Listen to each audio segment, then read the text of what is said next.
له ومن يضلله فلن تجد له وليا مرشدا أشهد أن لا إله إلا الله وحده لا شريك له وأشهد أن محمدا عبده ورسوله صلوات الله وسلامه عليه وعلى آله وصحبه وسلم تسليما كثيرا يا أيها الذين آمنوا اتقوا الله حق تقاته ولا تموتن إلا وأنتم مسلمون يا أيها الذين آمنوا اتقوا الله وقولوا قولا سديدا يصلح لكم أعمالكم ويغفر لكم ذنوبكم ومن يطع الله ورسوله فقد فاز فوزا عظيما أما بعد فإن أصدق الحديث كتاب الله وخير الهدي هدي محمد صلى الله عليه وسلم وشر الأمور محدثاتها وكل محدثة في دين الله بدعة وكل بدعة ضلالة. معاشر الآباء والأمهات والإخوة والأخوات, kembali kita dipertemukan di malam ini di tempat yang sama-sama kita cintai ini dalam rangka melanjutkan kajian kita tentang Asma'ullah, Al-Asma' Al-Husna, di mana pada kesempatan yang lalu kita telah berbicara tentang dua asma Allah yang menunjukkan kekuatan dan kekokohan serta kehebatan Allah Al-Qawi Al-Matin.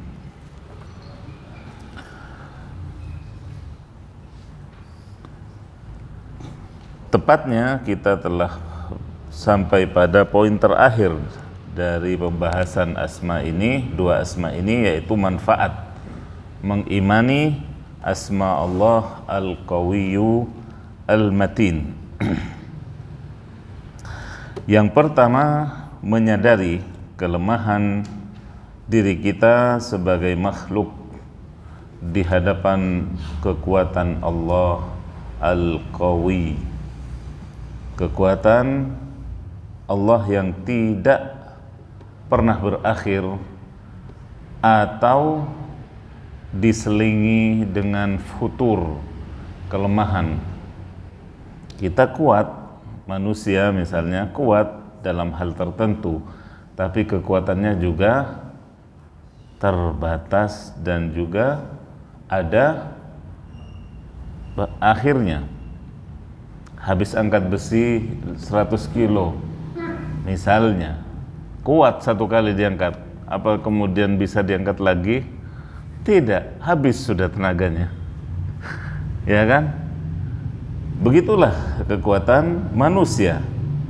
Adapun Allah Subhanahu wa ta'ala setelah menciptakan alam semesta ini beserta isinya dalam 6 hari, kemudian Allah katakan wa ma massana min lughub, sedang sesudah itu kami tidak dihinggapi rasa letih atau lelah.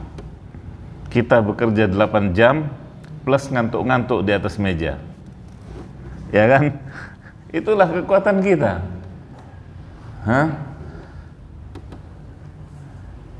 Baik, yang kedua, tawadhu dan selalu introspeksi diri, tak menzalimi orang lain serta menjauhi sifat ujub dan sombong. Karena apa? Kesadaran kita akan kelemahan diri ini. Sedang Allah lah zat satu-satunya yang berhak untuk sombong sebagai Al-Mutakabbir. Kemudian yang ketiga, dan bahkan dalam kaitannya dengan sombong ini, Allah katakan sebagai bagian dari pakaian atau hiasannya, di mana orang yang bersifat sombong seolah-olah dia mencabut atau merampas bagian dari ridha atau izar Allah Subhanahu wa ta'ala, bagian dari pakaian Allah Subhanahu wa ta'ala. Sedangkan hamba yang melakukan hal ini tentunya akan Allah Subhanahu wa ta'ala tunjukkan kelemahan hamba tadi dan kekuatan Allah. Yang ketiga, tawakal sepenuhnya pada Zat yang Maha Perkasa, karena tidak ada yang menghalangi kehendaknya. Ya, fa idza azamta fatawakkal 'ala Allah. Apabila kita sudah punya tekad, punya azam terhadap suatu perkara, melangkah bismillah, pasrahkan kepada Allah Subhanahu wa ta'ala, karena tidak ada yang menghalangi kehendaknya. Tidak ada yang dapat menghalangi kehendak Allah Subhanahu wa ta'ala.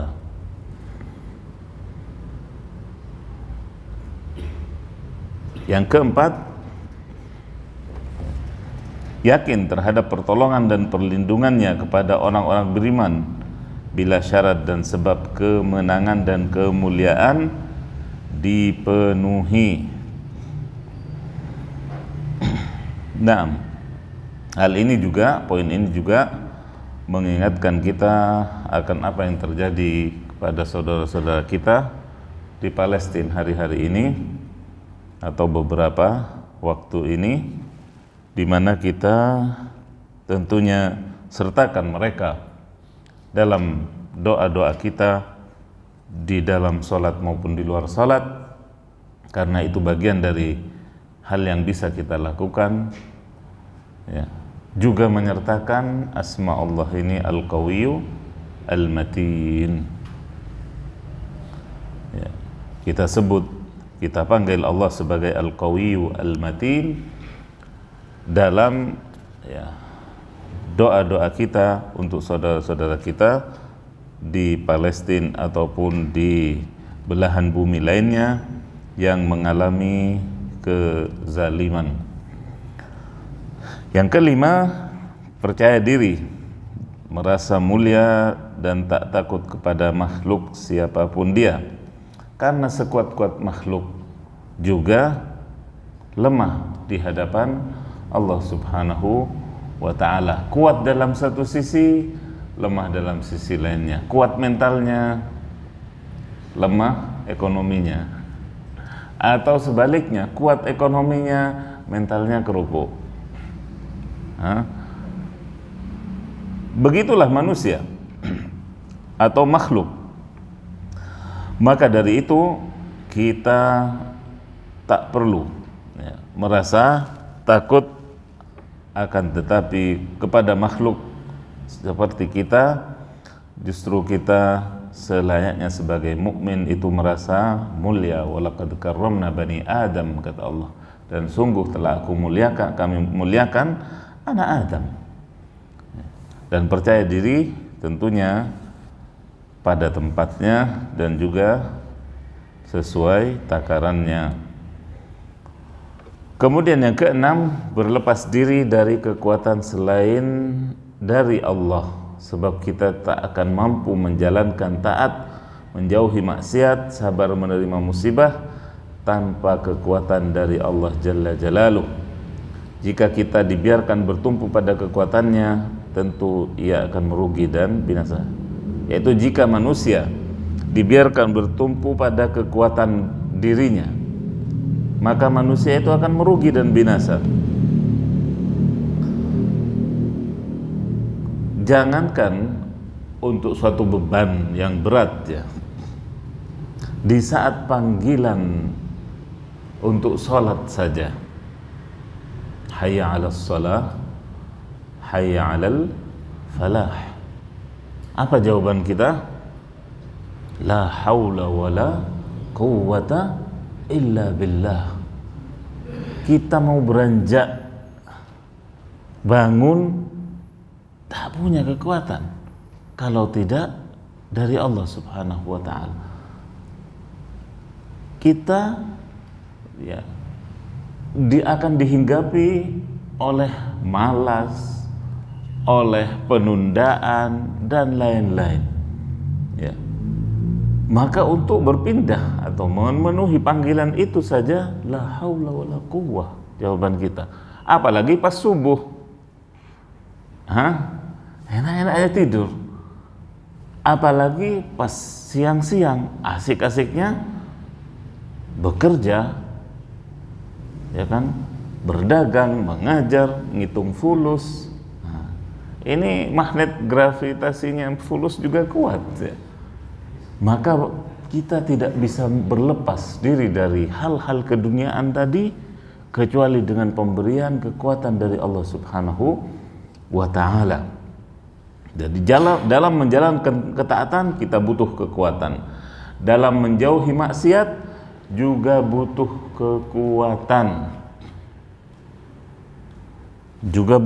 kekuatan, apalagi menjauhi maksiat, menjauhi godaan-godaan, menjauhi larangan-larangan, butuh power.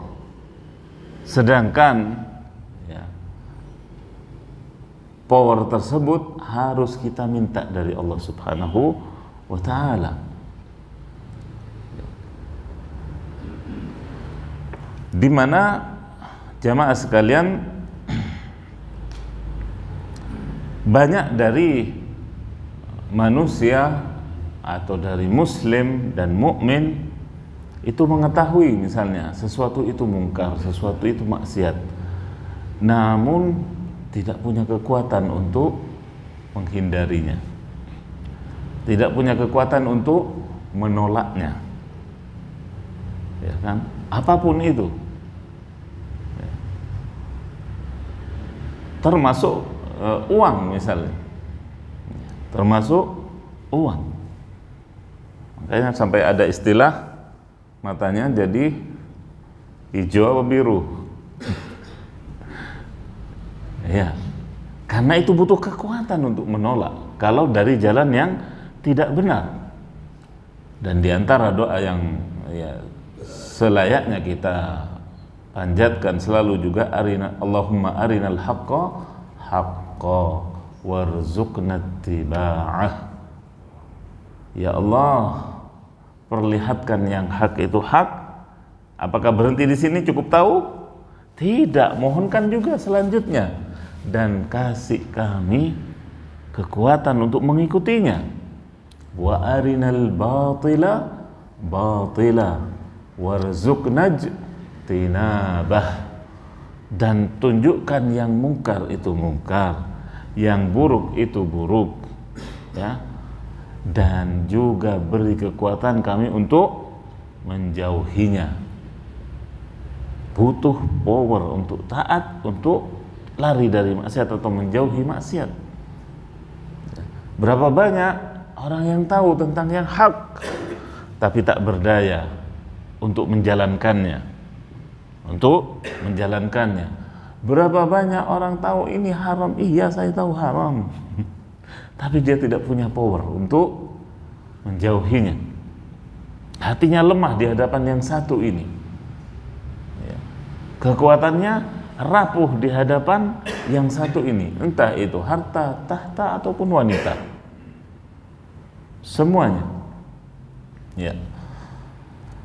Maka dari itu sekali lagi hal ini butuh kekuatan dari Allah Subhanahu wa ta'ala. Juga ketika menerima musibah butuh kekuatan, ya. Dan ini justru yang akan menyingkap keaslian kita kalau dikasih ujian atau musibah. Makanya diantara doa yang masyhur di kalangan salaf rahimahullah, Allahumma la tabtalina fa innaka in ibtalaitana fadahtana. Allahumma la tabtalina fa innaka in ibtalaitana fadahtana. Ya Allah, jangan engkau uji kami, karena kalau engkau uji kami banyak tidak sanggupnya, kami akan dipermalukan nanti, ya, seolah kami akan, atau lebih dekat kepada dipermalukan karena tidak sanggup. Naam, Maka dari itu juga zikir atau wirid la haula wala quwata illa billah ini bagian dari zikir yang dicintai oleh Allah. Dikatakan sebagai gharsun fil jannah, yaitu satu batang kurma di surga. Bayangkan ucapan ini selain juga ya manfaat-manfaat lain dari zikir la haula wala quwata illa billah ini, termasuk bagi yang dililit utang, di antaranya juga ya, bermanfaat bagi mereka yang sedang dilanda atau dililit hutang. Wallahu a'lam. Kemudian yang ketujuh, menghayati asma Allah Al-Qawiyyu Al-Matin yang menetapkan beberapa sifat sempurna bagi Allah seperti hidup, mulia, berkuasa, kuat, perkasa, tangguh, dan lain-lain. Nah, artinya asma Allah Al-Qawiyyu Al-Matin itu berhubungan erat dengan Al-Hayyul Qayyum misalnya. Dengan asma-asma Allah yang lain itu berhubungan erat. Dan begitulah segenap asma Allah Al-Husna, satu dengan yang lain itu berkaitan bagaikan mata rantai yang tak terputuskan, yang saling ya menggandol satu dengan yang lain. Termasuk asma Allah di sini Al-Qawiyyu Al-Matin. Dengan demikian, jemaah yang dirahmati oleh Allah, kita telah selesaikan asma Allah Al-Qawi dan Al-Matin. Lalu kita beralih kepada asma Allah berikutnya, yaitu Al-Azim. Asma Allah yang Maha Agung. Asma Allah yang satu ini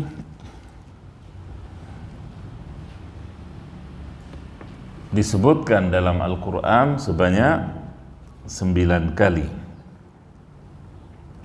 Baik itu dinisbatkan kepada zatnya Allah Subhanahu wa Ta'ala, seperti dalam dalam ayat kursi, seperti dalam ayat kursi, wala ya'uduhu hifdhuhuma wa huwal aliyyul azim. Ini untuk Allah. Begitu pula kepada arasy-Nya, kepada arasy Allah. Wa huwa rabb alaihi tawakkaltu wa huwa rabbul arsyil azim. Arasy Allah juga disifati atau dinamai Al-Azim ya. Bahkan beberapa kali ini. Kemudian dalam surah Al-Waqi'ah juga fasabbih bismi rabbikal azim ya.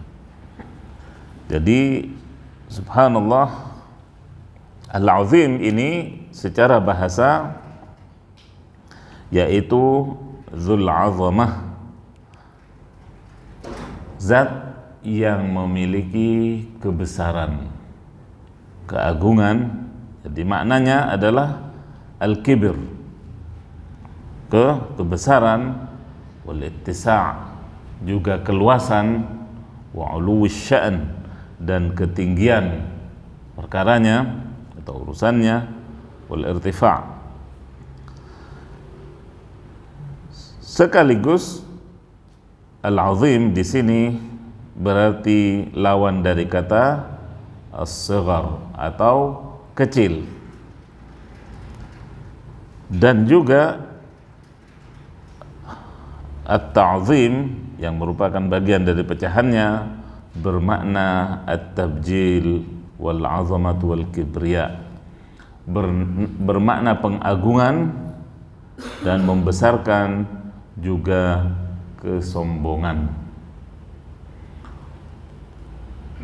Jamaah yang dirahmati oleh Allah, semua ibadah yang Allah perintahkan kepada kita itu juga dalam rangka mengagungkan Allah.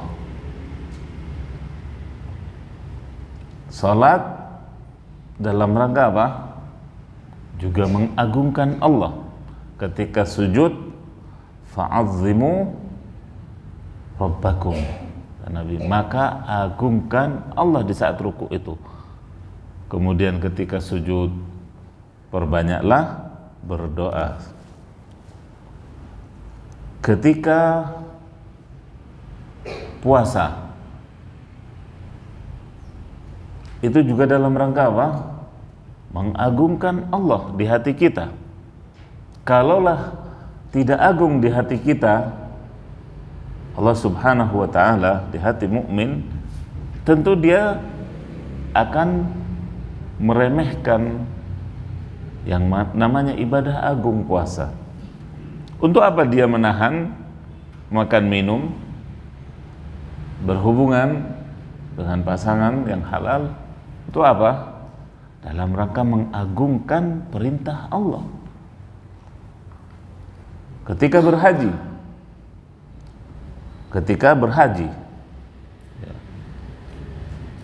di mana hampir seluruh jenis manusia di situ ada, bersesak-sesakan, ditawaf, dilempar jumroh, dan di Mina atau di tempat-tempat yang lain. Dzalika wa may yu'azzim sya'airallah fa innaha min taqwal qulub. Dan itulah barang siapa yang mengagungkan syiar-syiar Allah, itu bagian dari ketakwaan hati. Al-Quran juga adalah sesuatu yang azim atau muazzam, sesuatu yang diagungkan sebagai kitab suci kita. Maka bagian dari konsekuensi pengagungan kita kepada Al-Quran, maka kita letakkan di tempat yang layak, di atas kepala kita bahkan, masya Allah di sini, ya kan? Kemudian hati kita, pikiran kita, ataupun ya panca indera kita tentunya akan sangat sensitif apabila melihat Al-Quran ditaruh di bawah, tidak terima. Itu bagian dari ta'zim, mengagungkan Allah subhanahu wa ta'ala. Meskipun ada praktek-praktek salah juga dalam mengagungkan Allah, dalam mengagungkan mushaf, lalu di bawah karena kekhawatiran keinjak atau dilangkahi. Tapi sebagian subhanallah yang terluput dari mengagungkan Al-Quran adalah misalnya apa? Ketika mengaji atau selesai dari satu halaman, dia apa? Al-Qurannya dikasih ludah, astagfirullah. Ya apa ya? Ini sesuatu yang luput dan keliru dalam mentakzim, mengagungkan Al-Quran. Kalau fulus terserah. Ya, ada yang kebiasaan ngitung fulus, dikasih ludah. Tapi ini Al-Quran janganlah. Ini bagian dari mengagungkan kitab Allah subhanahu wa ta'ala. Ya. Begitu pula dalam membacakannya, ya. Sehingga kita tidak membaca Al-Quran dengan mulut juga berisi misalnya. Ini bagian dari ta'zim, mengagungkan Al-Quran.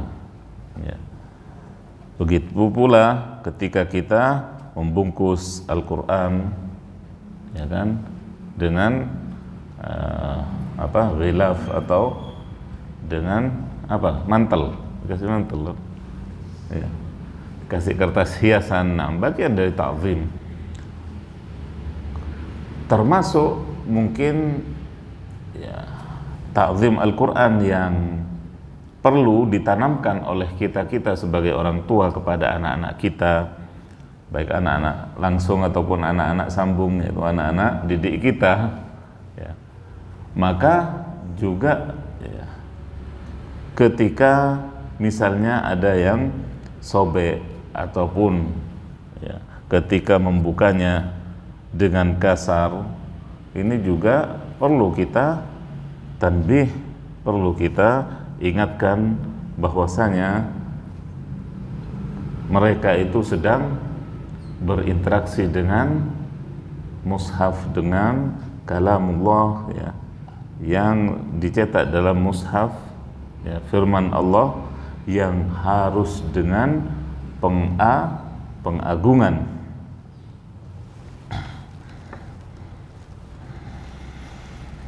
Jamaah yang dirahmati oleh Allah, dalam kitab Al-Adabul Mufrad, Imam Bukhari meriwayatkan dari Rasulullah sallallahu alaihi wasallam sabdanya, man ta'zum fi nafsihi aw ikhtala fi mashyatihi laqallaha wa huwa alaihi ghadban. Barang siapa man ta'azzama fi nafsihi, barang siapa yang ada pada dirinya rasa kebesaran, yaitu kesombongan, sehingga berjalan dengan apa? Dengan penuh kesombongan, ya. Berjalan dengan penuh kesombongan, ya. Biasanya ditandai dengan apa? Ya, seperti disebutkan dalam beberapa tafsir, yaitu dengan dagu mengarah ke langit. Seperti itu orang sombong, dagunya ke langit. Itu pertanda kesombongan. Maka dia akan berjumpa dengan Allah sedang Allah murka. La haula wala quwwata illa billah.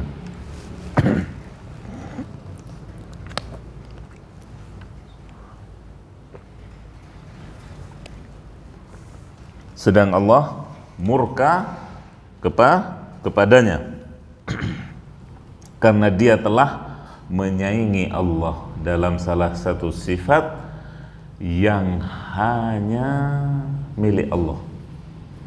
Seolah-olah dia menyamakan diri, menyandingkan diri seperti sejajar dengan Allah Subhanahu wa ta'ala. Waliyadzubillah.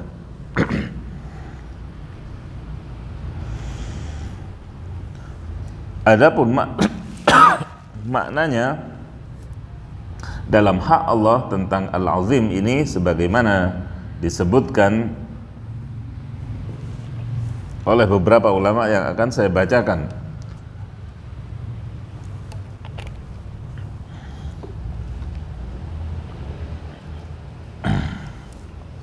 Al-Asfahani mengartikan al-'azamatu sifatun min sifatillah la yaqumu laha khalqun. Keagungan atau kebesaran ini adalah salah satu sifat Allah yang tidak dimiliki oleh seorang pun dari makhluknya. Wallahu ta'ala khalaqa bainal khalqi 'azamatan ya'zumu biha ba'duhum ba'dha. Allah Subhanahu wa ta'ala menciptakan di antara makhluk-makhluknya juga kebesaran, tapi ya secara terpisah, tidak menyatu pada satu orang kebesaran tadi. Maksudnya gimana? Faminan nas man ya'zum limalin. Di antara manusia ada yang menjadi besar, namanya dikenal karena hartanya. Wa minhum man ya'zum li'ilmin. Di antara manusia ada yang besar oleh ilmunya, sedangkan di sisi lain dia kecil. Wa minhum man ya'zum li sultan.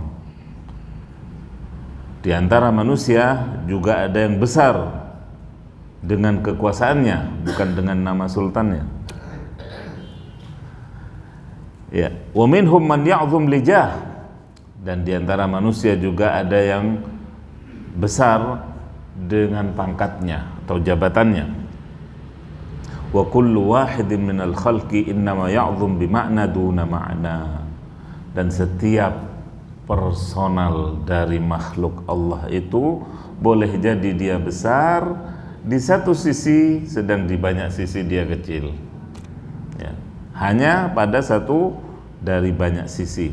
Ammallahu azza wa jal faya'zum fil ahwali kulliha. Adapun Allah azza wa jal, maka ia itu besar dan agung di segala keadaan. Boleh jadi manusia besar di masa mudanya, kemudian kecil, bangkrut, mengkerut di masa tuanya, atau sebaliknya di masa mudanya, ya, perlu dikasihani, di masa tuanya dia berjaya. Nah, itulah manusia. Tidak setiap waktu ataupun sepanjang hidupnya berjaya terus atau besar terus. Tidak. Sedangkan Ibnul Athir di sini menyatakan al-azimu ma'nahu alladhi jawaza qadruhu azza wa jal hududal aqli atau hududal uquli fala tudrikuhul absar wa la tudrikuhul uqul hatta la tatasawwar al-ihatata bikunhihi wa haqiqatih. Al-azim bagi Allah maknanya yaitu kadarnya zat yang kadarnya melebihi batasan-batasan akal, melebihi batasan-batasan akal sehingga tak mampu ditangkap oleh mata, begitu pula oleh pikiran sehingga tidak mampu membayangkan bagaimana hakikatnya. Maka Allah Al-Azim tidak bisa direka atau dicerna oleh akal manusia yang terbatas. Fallahu azimun lidarajati la yastau'ibuha aqlukal qasir alladhi laysa bi'azimin lidha fahuwa la yastau'ibu ma'rifata 'azamatillahi azza wa jal fahuwa mahdudun mahma raha wa ghada. Maka akal manusia yang sangat terbatas ini tentunya tidaklah besar untuk atau tidaklah sanggup untuk mengetahui hakikat keagungan Allah azza wa jal. Maka segitulah Allah memberikan batasan kepada akal manusia dengan keadaannya yang demikian. Oleh karena itu Nabi sallallahu alaihi wasallam juga mengabarkan tentang kebesaran kursi Allah subhanahu wa ta'ala dengan gambaran yang juga sulit untuk dibayangkan oleh akal kita.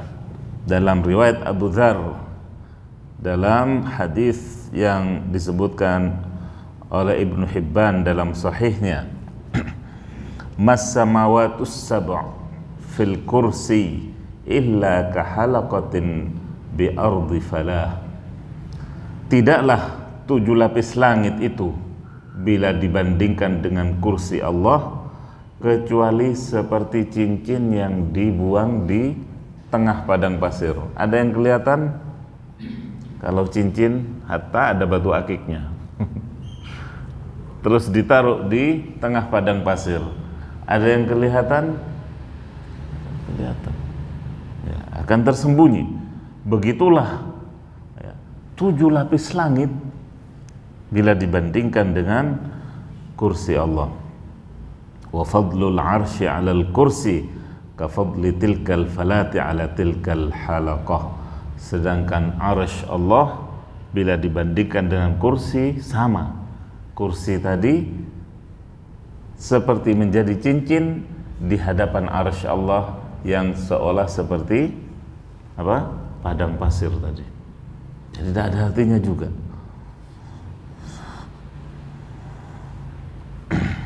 Dan begitulah Allah Subhanahu wa taala memberikan bocoran melalui lisan Rasulnya tentang keagungan dirinya dan keagungan beberapa makhluknya. Begitu pula malaikat, misalnya sebagai pemikul arsy juga memiliki keagungan dan termasuk malaikat yang paling agung, yang paling besar dibandingkan dengan malaikat-malaikat yang lain, pengusung arsy itu. Karena apa? Rasulullah memberikan keterangan bahwasanya ma baina syahmati udhuni ila atiqihi masiratu 700 am. Antara daging atau apa ini? Ujung bawah telinga ini dengan bahu malaikat pemikul arsy sejauh perjalanan 700 tahun. Lalu bagaimana dari kepala ke kakinya? Kalau kita berapa senti? Berapa senti? Tidak sampai 1 jengkal. Ya, tidak ada apa-apanya kita. Kalau malaikat, satu malaikat saja, ya, pemikul arsy seperti itu, wa yahmilu arsya rabbika fawqahum yauma idzin tsamaniyah, kata Allah. Dan yang memikul arsy nantinya pada hari kiamat akan datang, ya, sedang jumlah mereka 8. Di antara mufassir ada yang menyatakan 8 di sini adalah 8 sof, bukan 8 orang, tapi 8 sof. Satu orangnya, satu orang malaikatnya, ya begitu tadi. Jarak itunya saja. Bagaimana keagungan Allah Subhanahu wa taala selaku penciptanya. Lalu bagaimana keagungan arsy yang dipikulnya? Pedot apa? Putus. Ya, urat khayal kita putus kalau membayangkan ciptaan Allah yang demikian dahsyat, luar biasa agungnya. Nah, kemudian jamaah yang dirahmati oleh Allah, oleh karena itu tentu amatlah layak ketika Allah Subhanahu wa taala menyucikan dirinya, mengagungkan dirinya di hadapan semua makhluknya, dan bahkan juga Allah Subhanahu wa taala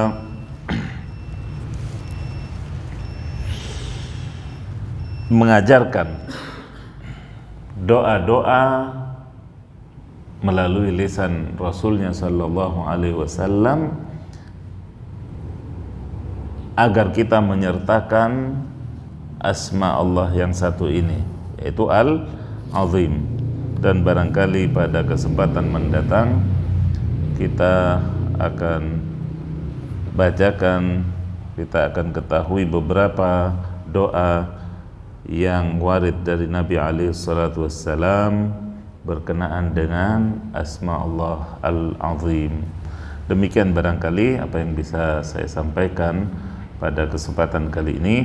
Mudah-mudahan bermanfaat, mudah-mudahan ta'zim, pengagungan kita kepada Allah Subhanahu wa taala, kepada Rasulnya, kepada kitabnya semakin bertambah,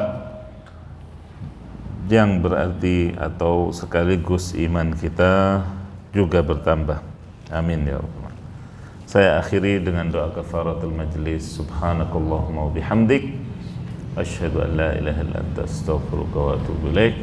Assalamualaikum warahmatullahi wabarakatuh.